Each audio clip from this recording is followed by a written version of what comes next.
गोष्टी मी आपल्या सोबत ठेवणार आहे. तर मी दरवेळेस सर तुमची प्रोसेस थांबवा थोडी, कारण ते तुमचं आपण खूप प्रगती केलो. हजारो किलोमीटरच्या माणसाला आपण पूर्वी बोलू शकत नव्हतो, पण मोबाईलचे 10 नंबराचे बटन दाबलं की आपण अमेरिकेतल्या सुद्धा माणसाला आपण बोलू शकतो. इतकी प्रगती आपण विज्ञानाने केली, आपण केली. पण एक सांगू का, जे आपल्या मातीत आहे, जे आपल्या भूमीत आहे, ते जगात कुठंच भेटत नाही. ते सर्वश्रेष्ठ आहे. तुम्ही सगळ्यांनी या रानभाज्या आणल्या. मी दरवेळेस अनेक कार्यक्रमामध्ये माझ्या आठवणीतली आजी मी सांगत असतो. किती सुंदर जीवन होतं आपलं. बटवा आजीकडे असायचा आणि बटव्यात आजी चांगल्याच गोष्टी ठेवायची.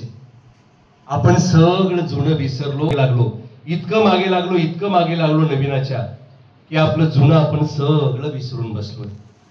किती छान आहे हो तरवट्याची भाजी, किती छान आहे चमकुरा, उंदराळवाण्याची भाजी. एक भाजीमध्ये एकेका गोष्टीचं वैज्ञानिक तंत्र लपलेलं आहे. हे हजारो वर्षापूर्वी आपल्या ऋषींनी आपल्याला सांगितलेलं आहे. मी आपल्या धर्म, आपली संस्कृती किती सर्वश्रेष्ठ आहे. तुम्ही विचार करा महिला, या सगळ्या रानभाज्या आपल्या शेतात आपल्याला मिळत होत्या, पण आपण रासायनिक खताची आणि रासायनिक फवारणी इतकी केली, या सगळ्या भाज्या आपण आता निस्तेनाभूत केल्यात. कुठंतरी या शोधून आपण भाज्या सापडतोय. या प्रत्येक भाजीमध्ये प्रोटीन आहे, या प्रत्येक भाजीमध्ये विटॅमिन मिळतं, जे शरीराला लागणारे सगळे घटक आहेत.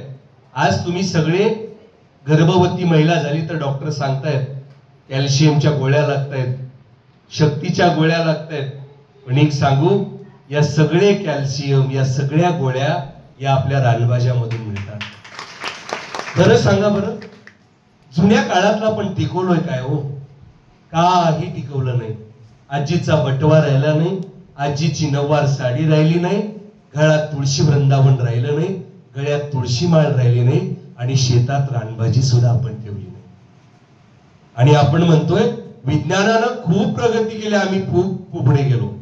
पण कृषी पराशर नावाचे एक ऋषी आहेत, त्यांनी भारतीय शेतीचं गणित सांगितलं की जगात सर्वात जास्त जर वैद्यकीय भाज्या जर जगाच्या पाठीवर कुठं मिळत असतील तर त्या फक्त भारतात मिळतात, त्या फक्त आपल्या भूमीत मिळतात. तुम्ही सगळ्यांनी या रानभाज्या आणल्यात. या सगळ्या रानभाज्यामध्ये शरीराला लागणारे सगळे नैसर्गिक घटक, ज्याच्यात कुठलंही केमिकल ऍड नाही.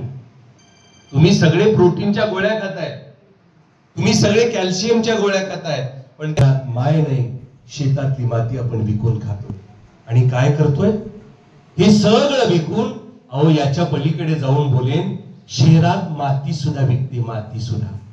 जा, उद्याच्या 15 तारखेला गोकुळ अष्टमी आहे, कृष्ण बनवायचा आहे. शहरात माती विकायला बसा, तुमची माती विकते. म्हणून जुन्या काळातली माणसं म्हणायची, बाबा रे, बाप जाद्यानं कमवलेली